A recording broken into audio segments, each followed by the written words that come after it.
Brought you by Ageless Diagnostics. सरकारी नौकरी, उच्च पद और मान अब पाना हुआ बेहद आसान। लॉग ऑन करें www.kdcampus.live।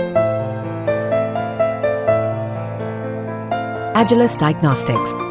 जैसे कि अब हमारे यहाँ परंपरा बन चुकी है, 2023 में भी वो समय आ ही गया जब अखबारों में इस तरह के बुलेटिन्स में प्रदूषण की बात होने लगती है। प्रदूषण की खबर छप रही है, दिख रही है, सुनाई आ रही है। हमारी हवा को पुअर वेरी पुअर जैसी उपमाएं फिर से दी जाने लगी हैं। कहा जा रहा है कि हवा में प्राणवायु ऑक्सीजन तो है, लेकिन कुछ ऐसी चीज़ें भी हैं जो ऑक्सीजन की आड़ में हमारे फेफड़ों तक पहुंच जा रही हैं, जो कि नहीं पहुंचनी चाहिए थी, और ये हमें बीमार या बहुत बीमार बना सकती हैं, जैसे कि उस ऐड में आपने देखा था। तो आज हम हवा पर बात करेंगे, हवा में नहीं, हवा पर, हवा के बारे में। नमस्ते, मेरा नाम है निखिल और आप देखना शुरू कर चुके हैं दी ललन टॉप शो। बात शुरू करने से पहले एक टर्म को हमें अच्छे से समझना पड़ेगा, क्योंकि ये टर्म बार बार हम इस वीडियो में इस्तेमाल करेंगे, और ये टर्म है AQI, यानी एयर क्वालिटी इंडेक्स। AQI हवा की गुणवत्ता का एक सूचकांक है।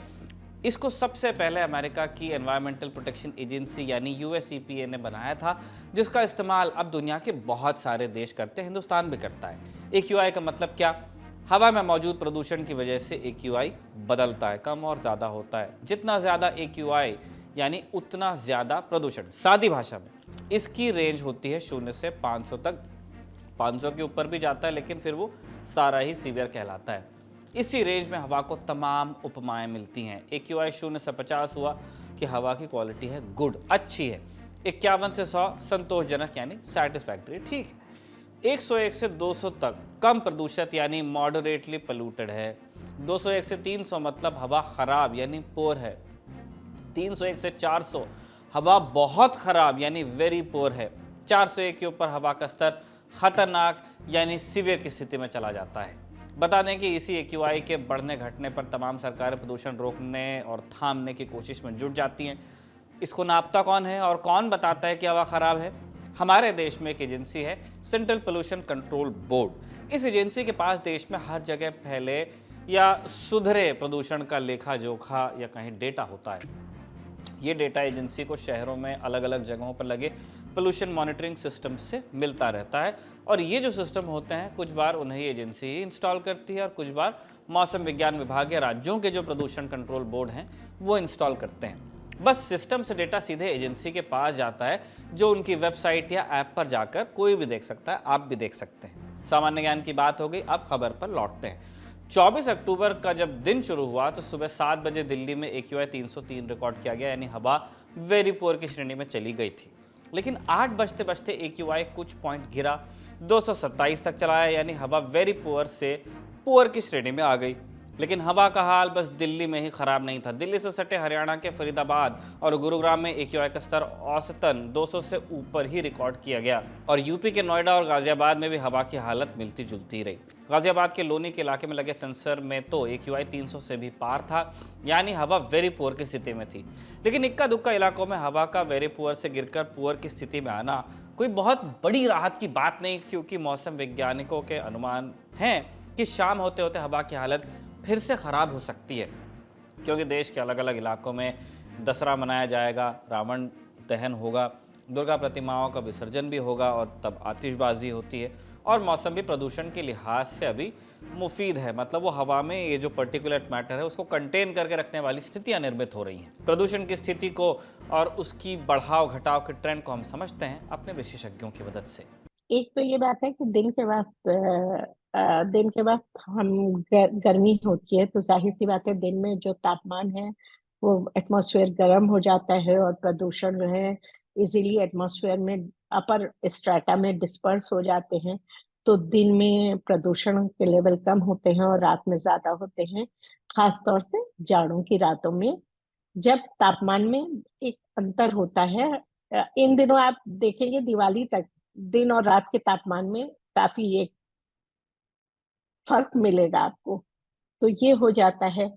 दूसरी बात, ये ट्रैप होने का जो बात हमने बताई आपको कि हवा में घनत्व की वजह से, कंडेंसेशन की वजह से ट्रैप होते हैं, तो ये ओवर द टाइम जो है ये इससे पॉल्यूटेंट्स का लेवल बढ़ता जाता है, या प्रदूषण की मात्रा जो है जैसे जैसे सर्दी बढ़ती जाती है वैसे वैसे ये भी बढ़ती जाती है, तो एक ये वजह है।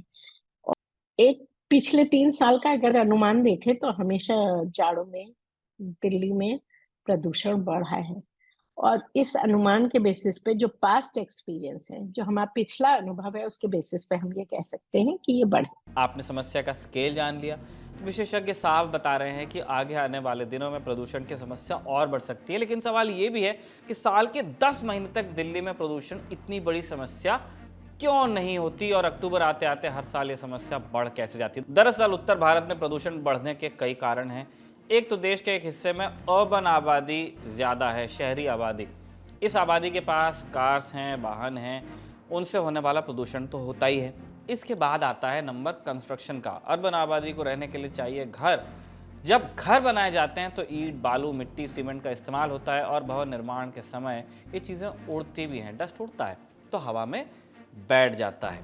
इसके अलावा इन्हीं मौसमों में देश के बड़े त्यौहार पड़ते हैं। दुर्गा पूजा, दशहरा, दिवाली, आतिशबाजी और उत्सव संबंधी दूसरी चीज़ें भी प्रदूषण में ऐड करती हैं। दिवाली पर दिल्ली सरकार हर साल आतिशबाजी पर बैन लगाती है, लेकिन सच ये भी है कि समाज का बड़ा हिस्सा पटाखे फोड़ता है बैन के बावजूद। प्रदूषण के इस कारण पर धार्मिक किस्म की बहसें होती हैं कि हिंदुओं के ही त्यौहार से दिक्कत क्यों है, मार का सवाल पूछे जाते हैं, जबकि ये कलेक्टिव जिम्मेदारी की बहस है। इस पर समाज के तौर पर हमारा ध्यान होना चाहिए। है कितना आप बताइएगा। लेकिन इन कारणों के अलावा एक और कारण है जो ज़्यादा बड़ा है, वो है पराली।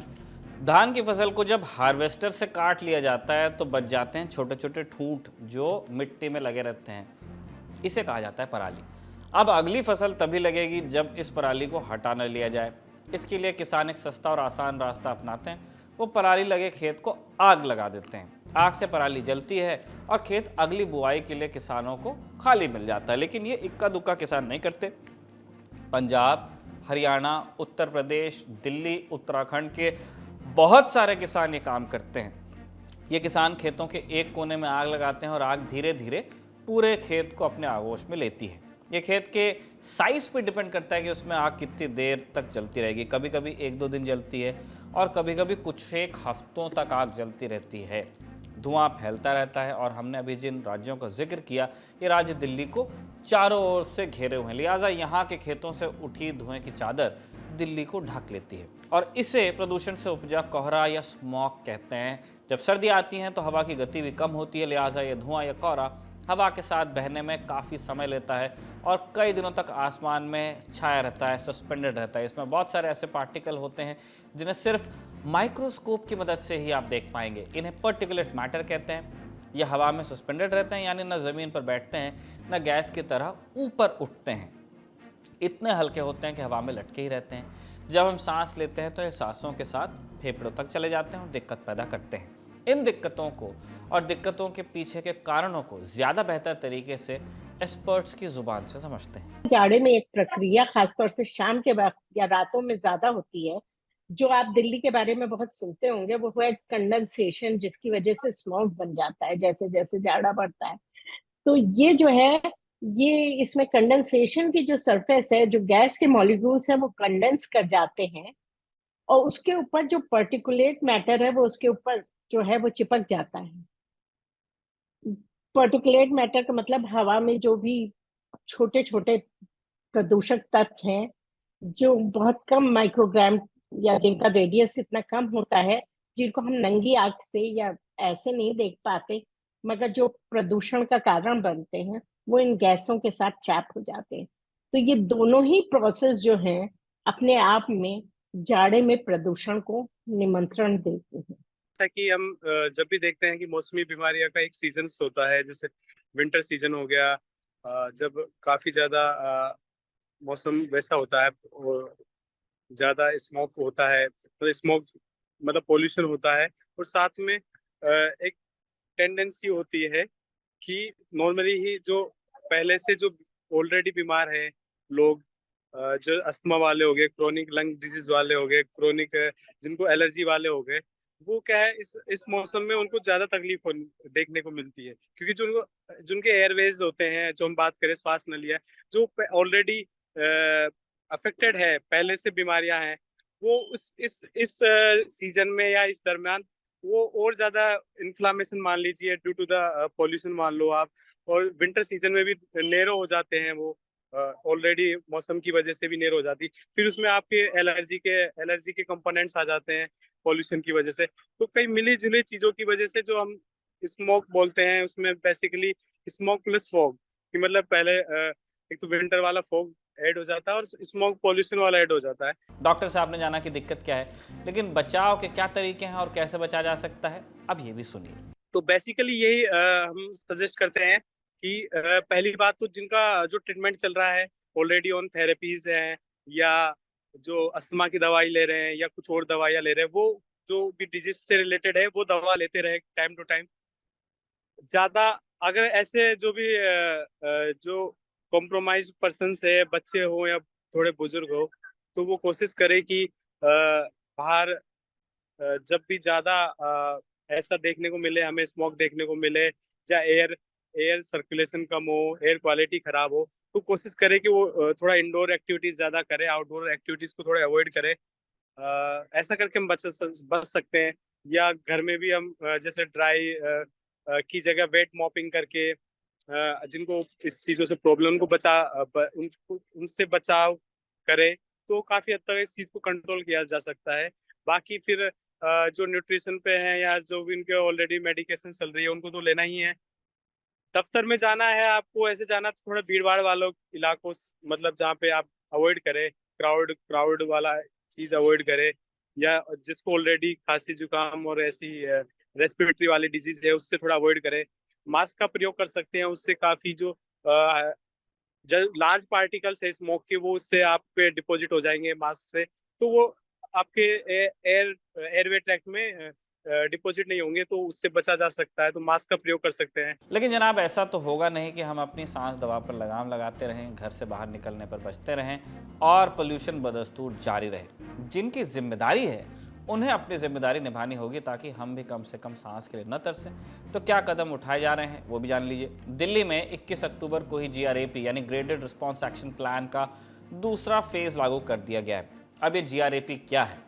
ये केंद्र सरकार के अधीन आने वाले commission for air quality management का बनाया हुआ एक एक्शन प्लान है, जो दिल्ली और राष्ट्रीय राजधानी क्षेत्र में प्रदूषण को नियंत्रित करने के लिए लागू किया जाता है। और दूसरा फेज तब लागू किया जाता है जब AQI का स्तर वेरी पुअर की स्थिति में चला जाए या उस स्थिति में जाने की आशंका हो। GRAP के फेज में क्या किया जाता है, इसके लिए आप इसका पूरा खाका जान लीजिए। फेज 1, जब AQI 201 से 300 हो और हवा पुअर की स्थिति में हो। इस फेज में होटल और रेस्टोरेंट में तंदूर में कोयले और लकड़ी के इस्तेमाल पर रोक लगती है। दिल्ली के आसपास के 300 किलोमीटर के इलाके में किसी प्लांट या फैक्ट्री से प्रदूषण हो रहा है तो उस पर कार्रवाई की जाती है। GRAP फेज 2, जब AQI 301 से 400 हो जाए यानी वेरी पुअर की स्थिति। इस फेज में फेज 1 की चीज़ों को लागू करने के अलावा NCT में पार्किंग की फीस बढ़ा दी जाती है। साथ ही CNG बसेस, पब्लिक ट्रांसपोर्ट और मेट्रो की संख्या बढ़ाने की कोशिश होती है। इन कदमों से लोग पब्लिक ट्रांसपोर्ट का इस्तेमाल करने पर बाध्य होते हैं या हो सकते हैं। फेज 3, जब AQI 401 से 450 के बीच हो यानी गंभीर स्थिति। फेज 1 और फेज 2 के कदमों के अलावा इस फेज में दिल्ली NCR में BS4 डीजल गाड़ियों पर प्रतिबंध लगा दिया जाता है। ज़रूरी सरकारी कामों को छोड़कर बाकी कंस्ट्रक्शन और डेमोलिशन की गतिविधियों को पूरी तरह रोक दिया जाता है। एसेंशियल सर्विस को छोड़ दें तो उन मालवाहकों को दिल्ली NCR के बाहर रोक दिया जाता है जिनका रजिस्ट्रेशन NCR के बाहर का है। फेज 4, जब AQI 450 के ऊपर चला जाए। फेज 1, 2 और 3 के सारे एक्शन लिए जाते हैं। इनके अलावा सारे कंस्ट्रक्शन के काम रोक दिए जाते हैं। जिलाधिकारियों और सरकारों को ये अधिकार मिल जाते हैं कि वो स्कूलों की छुट्टियां अनाउंस कर सकें। दफ्तरों में वर्क फ्रॉम होम लागू करने के लिए कंपनियों से बात करें। दिल्ली में दिवाली के आसपास AQI का स्तर अक्सर 900 के आसपास रहता है। बीते साल ये हुआ था कि 999 आया था कई मीटर्स में, और तब ये कहा गया कि इन मीटर्स में शायद 3 ही आंकड़ों तक दिखाने की सुविधाएं हो सकता है AQI 1000 से ऊपर रहा हो। साफ है कि ये ऐसी स्थिति है जिसके लिए पैमाने में कोई भी सूचकांक बना नहीं है। ये बस दिवाली की वजह से हुआ प्रदूषण नहीं था, पराली जलाने से और बाकी दूसरे कारणों से हुआ प्रदूषण भी था, जो दिवाली पर आतिशबाजी से बढ़ गया था। अब वापस आते हैं रोकथाम वाली बात पर। हमारा ज़्यादा फोकस होगा पंजाब और हरियाणा पर, क्योंकि इन दोनों राज्यों में सबसे अधिक संख्या में पराली जलाई जाती है। बीते कुछ एक सालों में पंजाब और हरियाणा की सरकारों ने पराली को लेकर थोड़ी मुस्तैदी दिखाई है। दावे किए हैं कि इनसे निपटने की कोशिश हो रही है, फिर भी स्थिति गंभीर है। पहले आप पंजाब का हाल देखिए।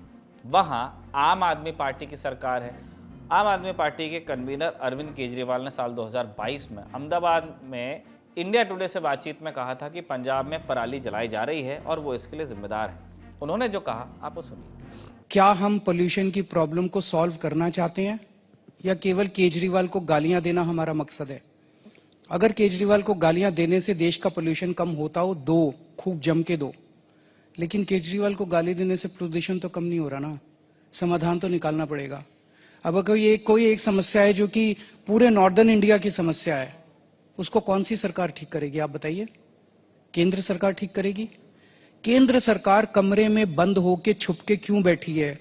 केंद्र सरकार कमरे में बंद होके और मीडिया वालों को कहती है ठोको केजरीवाल को, ठोको केजरीवाल को, और सारा मीडिया केजरीवाल को ठोकने में लग जाता। आज सवेरे से चल रहा है केजरीवाल हिटलर है, गालियां दे लो मेरे को। नंबर एक, तो समाधान पूरे नॉर्दर्न इंडिया का निकालना पड़ेगा, एक चीज। दूसरी चीज, ब्लेम गेम से नहीं चलेगा।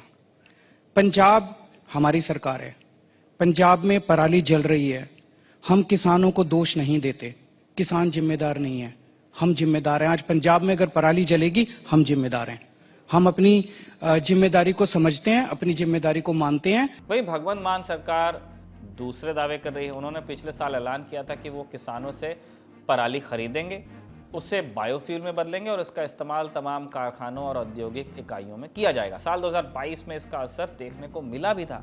सरकार ने दावा किया कि इस साल पराली जलाने की घटनाओं में 20% की कमी आई, लेकिन घड़ी एक साल आगे आ गई है। अब साल 2023 है, अभी क्या हो रहा है? हिंदुस्तान टाइम्स में 24 अक्टूबर को छपी रिपोर्ट बताती है कि पिछले साल के मुकाबले इस साल पराली जलाने की घटनाओं में लगभग 50% की कमी आई है। साल 2022 में पंजाब में 15 सितंबर से 22 अक्टूबर तक पराली जलाने के 3,696 केसेस रिपोर्ट किए गए, लेकिन साल 2023 में इसी टाइम पीरियड में यह संख्या 1,794 के आसपास है। इसके अलावा आम आदमी पार्टी और उस पार्टी के समर्थकों के यूट्यूब और एक्स हैंडल से कई ऐसे वीडियो पोस्ट किए जा रहे हैं जिन्हें देखने पर लगता है, उनमें दावा है कि पंजाब में पराली की समस्या कम होती जा रही है। पंजाब के बाद आते हैं हरियाणा। यहाँ भाजपा की सरकार है, सीएम है मनोहर लाल खट्टर। यहाँ भी साल 2022 में पराली प्रोत्साहन स्कीम शुरू हुई थी। इस स्कीम के तहत सरकार किसानों से 1,000 रुपये प्रति एकड़ के रेट पर पराली खरीदती है। इसके लिए किसानों को पराली का गट्ठर बनाना होता है, पोर्टल पर रजिस्टर करना होता है और पराली को बेच देना होता है। साथ ही सरकार ने ये भी ऐलान किया है कि कोई किसान अगर पराली जलाते हुए पकड़ा गया तो चालान बनाया जाएगा।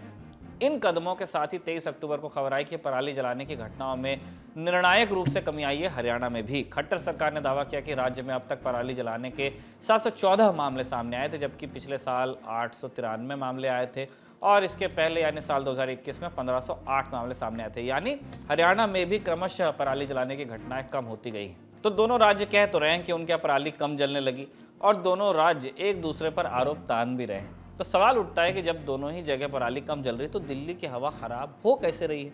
इसे जानने के लिए चलते हैं अंतरिक्ष में। वहाँ नासा के उपग्रह काट रहे हैं धरती के चक्कर और इनकी मदद से NASA active fire data compile करके वेबसाइट पर डालता रहता है। कहाँ कहाँ कब से कब तक आग लगी मिली, ये उसका डेटा होता है। इसे कहते हैं FIRMS यानी fire information for resource management system. Publicly accessible data है ये। पराली जलाने की अमूमन शुरुआत होती है 15 सितंबर के आसपास।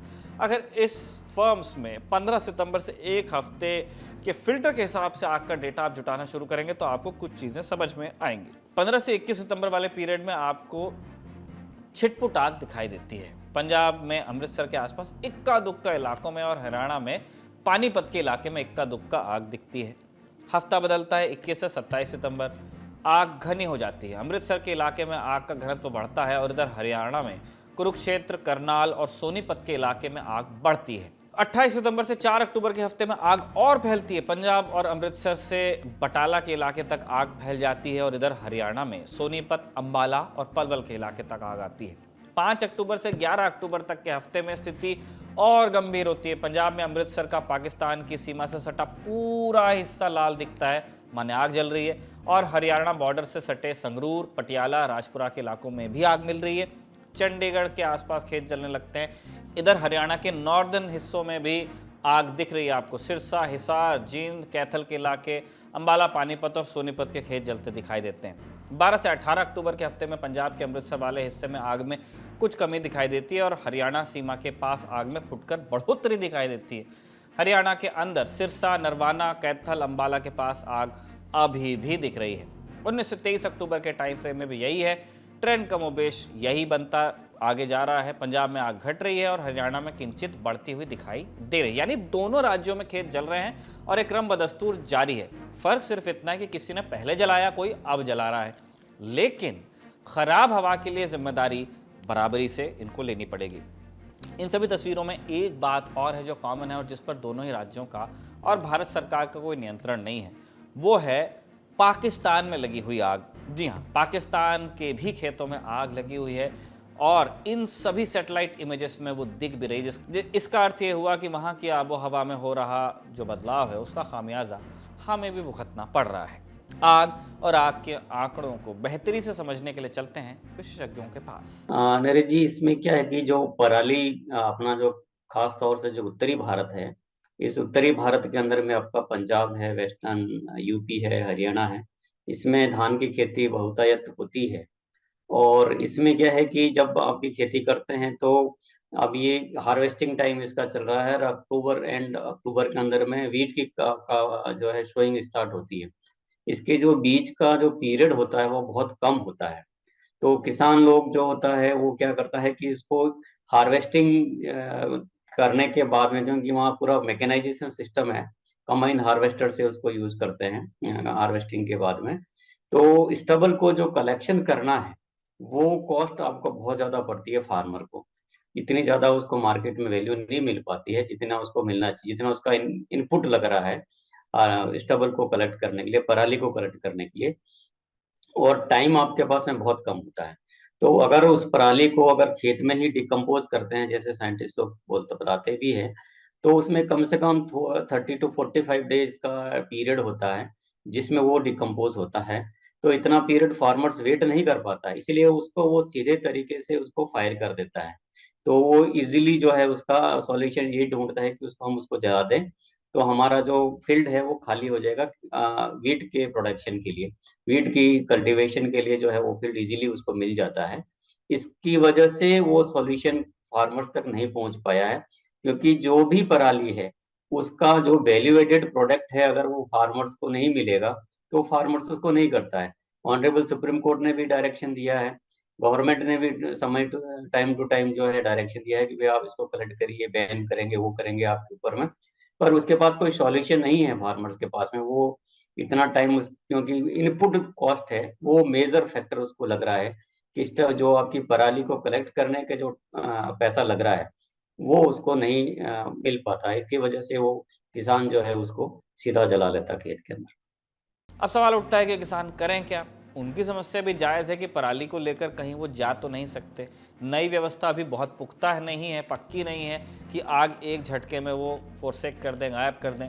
तो पक्की व्यवस्था क्या और कैसी होनी चाहिए, अब ये जानते हैं। हाँ, ये इसमें ऐसा है कि जो है हमारा महाराणा प्रताप कृषि प्रौद्योगिकी विश्वविद्यालय ने भी है और आईसीआर के और सेंटर्स ने भी इसका बहुत ही अच्छा जो है सॉल्यूशन निकाला है। हम लोग इस पे रिसर्च कर रहे हैं कि जो पराली है खास तौर से इसको हम कैसे वैल्यू एडेड प्रोडक्ट में कन्वर्ट करें। तो हम लोगों ने एक मशीन बनाया है जिसको हम बायोचार यूनिट बोलते हैं, बायोचार क्लीन बोलते हैं। उस बायोचार क्लीन में है आप बायोमास को लाइए और उसको सीधा का सीधा आप बायोचार में कन्वर्ट कर दीजिए। और हमने बिल्कुल फार्मर्स के यूजर फ्रेंडली टेक्नोलॉजी बनाई है कि उसमें ना डीजल है ना बिजली का वो जो है कंजम्पशन है। जो भी फार्मर्स के पास में फार्मर्स फील्ड में जो अवेलेबल है, लकड़ी और भूसा आपका जो पराली है, उसको हम जो है उस यूनिट में डालते, भूसा डालते हैं और नीचे लकड़ी जला देते हैं। तो हमारा 400 से 500 डिग्री टेम्परेचर पहुंचता है। तो उससे जो आपकी पराली है वो पूरी की पूरी बायोचार में कन्वर्ट हो जाती है। जो बायोचार है वो एक वैल्यू एडेड प्रोडक्ट है। अगर किसान अगर उसको पूरा बायोचार में कन्वर्ट करके बनाता है और वही बायोचार उसके फार्म अपने फील्ड में डालता है तो आप देखेंगे कि उसकी प्रोडक्शन में भी इजाफा होता है। केमिकल इनपुट जो है खास तौर से मैं बताना चाहूंगा यहाँ पर स्ट्रेस देके कि केमिकल इनपुट जो है आपका फर्टिलाइजर है वो आपका बिल्कुल कम हो जाता है। और कई जगह पे तो हमने देखा भी है कि बिल्कुल नहीं के बराबर हो जाता है, क्योंकि इसमें 80 से 80 से 82% जो है वो ऑर्गेनिक कार्बन होता है जो सॉइल की हेल्थ के लिए बहुत जरूरी होता है। वो आपको इसके अंदर में आपको मिलता है सॉइल के अंदर में। और भी बहुत सारे ऐसे वैल्यू एडेड प्रोडक्ट है जो हमने बनाए हैं, रिसर्च में हमने पाया कि उसका बहुत अच्छा रिजल्ट हमको मिला है। हमने इसी बायोचार को जो है पराली से बने हुए बायोचार को एक्टिवेटेड करके एयर प्योरीफायर बनाया। और एयर प्योरीफायर जो है वो भी जो मार्केट में जो एयर प्योरीफायर मिल रहा है उसके समकक्ष हमको एफिशिएंसी जो है 90 to 93% हमको भी एफिशिएंसी उसकी मिल रही है। तो ये एक वैल्यू एडेड प्रोडक्ट है। दूसरे तौर पे पर जाएंगे तो जो भी पैलेट्स आ रही है उस पैलेट्स को हम अगर जो है बायोचार का जो पैलेट्स बना दें और पैलेट्स को अगर हम मार्केट में बेचेंगे वो इज इक्वल टू जो आपका जो माइंस कोल आ रहा है उसके समकक्ष की कैलोरीफिक वैल्यू हमको उसकी मिलती है। और वैल्यू बढ़ती है तो नो डाउट कि उसका जो मार्केट में प्राइस है वो भी बढ़ता है। मैं आपको बायोचार की बात बताता हूँ कि बायोचार अगर आप नेट पे ढूंढेंगे या और भी देखेंगे तो 80 से 90 रुपए किलो क्वालिटी वाला बायोचार आपको मिलता है। और हमारे जो हम जो प्रोडक्शन कर रहे हैं वो हमारा 12 से 16 रुपए पर केजी का प्रोडक्शन का कॉस्ट आता है।